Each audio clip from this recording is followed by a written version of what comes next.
হোমনায় হিন্দু পরিবারের উপর সন্ত্রাসী হামলা, নারীকে মারধর, নগদ অর্থ ও স্বর্ণালংকার লুট।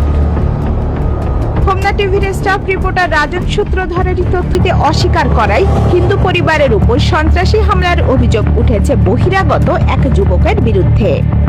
খুকুমনি বিশ্বাস নামের অসহায় হিন্দু সম্প্রদায়ের এক গৃহবধূকে জোরপূর্বক ঘরে প্রবেশ করে চুলের মুঠি ধরে টেনে হিঁচড়ে বাড়ির বাইরে এনে জুতা এবং লাঠি দিয়ে এলোপাথাড়ি পিটিয়ে শরীরের বিভিন্ন স্থানে নীলাফুলা জখম করে। ঘটনাটি ঘটেছে উপজেলার মাথাভাঙা ইউনিয়নের ডুমুরিয়া পশ্চিমপাড়া হিন্দু সম্প্রদায়ের জিনেশ বিশ্বাসের বাড়িতে। অভিযুক্তরা হলেন হোমনা পৌরসভাধীন ৯ নং ওয়ার্ডের গোয়ারিভাঙা গ্রামের খুরশিদ মিয়ার ছেলে নূর হোসেন এবং ডুমুরিয়া গ্রামের পশ্চিমপাড়ার সঞ্জিতের স্ত্রী পার্বতী সহ আরো ৩ থেকে ৪ জন অজ্ঞাতনামা সন্ত্রাসী।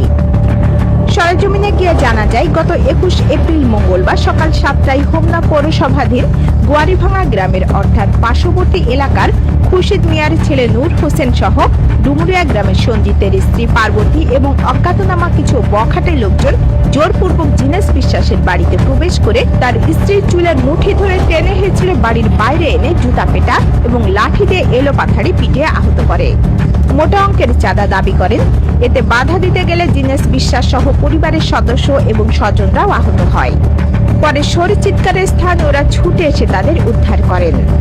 প্রত্যক্ষদর্শী ও এলাকাবাসী জানান, বহিরাগত নূর হোসেন সহ ডুমুরিয়া গ্রামের সঞ্জিতের স্ত্রী পার্বতী এবং অজ্ঞাতনামা কিছু বখাটেকে জিনেশ বিশ্বাসের বাড়িতে প্রবেশ করতে দেখা যায়।